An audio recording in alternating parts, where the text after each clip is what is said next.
Greetings, AP Chemistry students.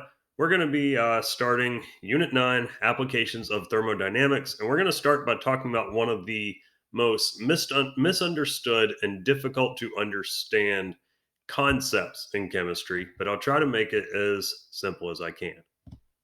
And that is entropy, which is abbreviated with the letter S, because there's an S in entropy, right? Now, the way people commonly describe entropy is as a measure of disorder in a system. That's not really what entropy is. More precisely, it's a measure of how dispersed or spread out the energy in a system is. So, if all the energy is concentrated in one small area, that's very low entropy. And if all the energy is spread out, that's very high energy. Like, for instance, if you take a stick of dynamite, it has a lot of energy in a very confined area. That's low entropy. And if you light that stick of dynamite on fire and it blows up, that goes to high entropy as the energy gets dispersed. Now, the second law of thermodynamics says that the entropy of the universe is constantly increasing.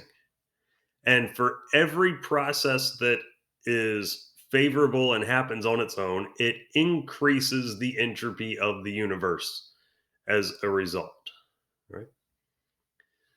The third law of thermodynamics says that as temperature approaches absolute zero, entropy approaches zero. In other words, if you have a pure crystalline solid at 0 kelvins, it has zero entropy.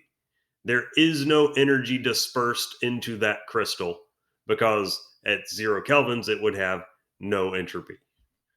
So this is unlike with thermodynamics and delta H, where we're talking about changes in enthalpy or thermal energy, where it's very hard to measure all the thermal energy that something has.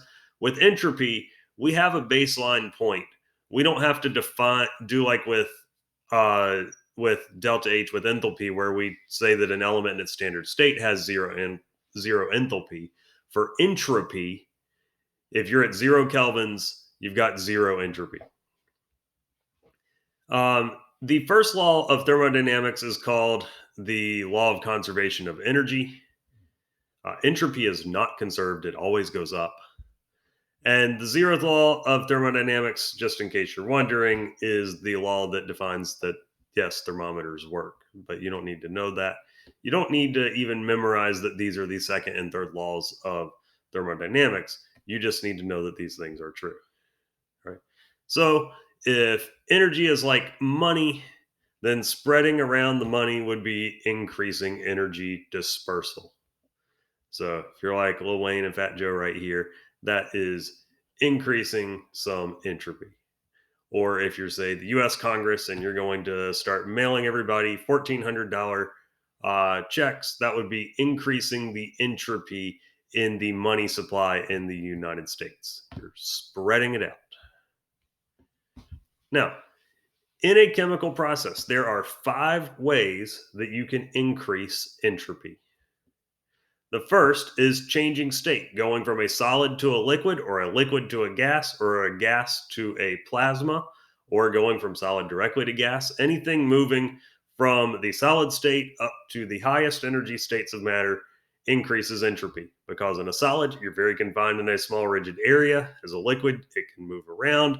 As a gas, you've taken all that energy and you've spread it all around, and plasmas even more so. Second, releasing a gas from solution. If you shake up a can of soda and you open it, you are increasing entropy as that gas is coming out of that can where it was confined and into the rest of the room. If you do a chemical reaction that produces more gas particles as products than as reactants, this is where you would count how many gas particles are on the reactants and product side. If you produce more gas particles than you started with, you have increased entropy. If you dissolve a solid or liquid into water, you have increased entropy because you've mixed things up and created more possible ways for energy to be spread out. As opposed to if you just have like a bowl of sugar and you've got some water, if you mix the two, you've actually increased entropy. And fifth, increasing temperature also increases entropy because as you're putting more energy in there, it gets more spread out as it's distributed according to that Maxwell Boltzmann distribution. One more thing I want to show you, just like we had Hess's law, where we could calculate the change in enthalpy by taking the standard enthalpies of formation of products minus reactants to find delta H for a reaction, we can also find delta S, the change in entropy. It's the sum of the standard entropies of our products minus the sum of the entropies of our reactants. Okay. It works just the same as it does for delta H, except we're just using standard entropies. So if you're given a chart of entropies, it's products minus reactants. You just subtract them, right? And you'll see a few problems like that in AP Classroom today. The one last thing I want to point out is, why does entropy matter? What's the significance of entropy and the significance of enthalpy, which we studied back when we first started thermodynamics? Well, all systems want to go to the lowest energy level. So systems prefer for delta H in a reaction to be negative. Exothermic releases heat, releases thermal energy. And all systems want to go towards higher entropy. So anything you can do that is exothermic and increases entropy is going to be a very favorable process. The forces driving that reaction to completion are going to be quite high. Like, for instance, blowing up a stick of dynamite, lighting gasoline on fire. All of those things are exothermic and they disperse energy into more and more possible places. They increase entropy. But sometimes there are processes where you've got one of these things happening and the other is not happening. For instance, if you're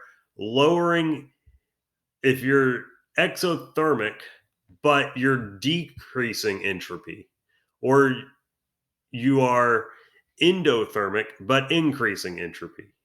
Some examples of that, for instance, ice melting is endothermic, but it also increases entropy. And water freezing is exothermic, but decreases entropy. So, what happens with those cases?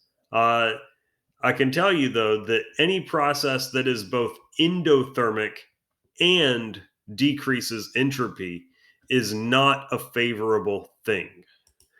For example, the process of photosynthesis is one that is an endothermic process and it decreases entropy because you're going from a gas and a liquid.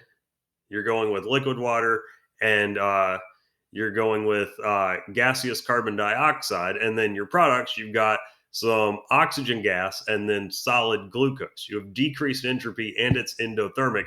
That process is never favorable.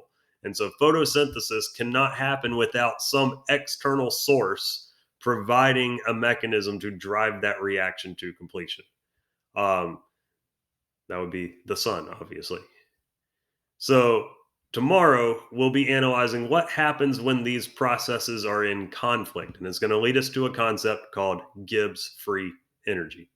So that's something to look forward to tomorrow.